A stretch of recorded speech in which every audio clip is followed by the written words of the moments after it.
Lewis Hamilton pretty much dominates Formula One. And, he's won 6 championships. A lot of people hate Lewis Hamilton because he's so dominant in the sport. He races for Mercedes. I think it's actually cool to see how Mercedes has become great with Lewis Hamilton. They've kind of come up together. And I loved hearing about, there's a Graham Bensinger episode all about Mercedes where it's Niki Lauda talking about Mercedes and what he did with that team. It's so fun to hear that.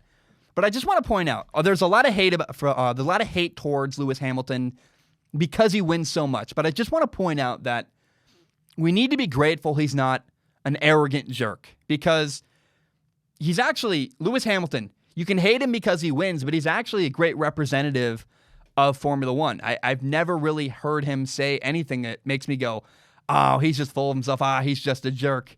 People hate him because he wins, but I want to point out, Lewis Hamilton seems like a decent guy, and it would be much worse to follow Formula One if Lewis Hamilton dominated, but he was also just an evil, awful, mean jerk. So I'm grateful for Lewis Hamilton. I don't think he gets enough appreciation for that, part of him, who he is.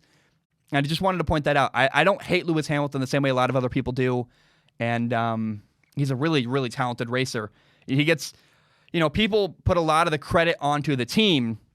And while, yeah, Mercedes has a great car, it also is worth mentioning, oh yeah, by the way, the guy driving the car, Lewis Hamilton, he's still pretty good. He's still a big reason why they're winning, why they are successful.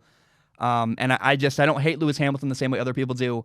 But again, even if you hate Lewis Hamilton, just be grateful he's not an arrogant jerk that's constantly mouthing off about how great he is.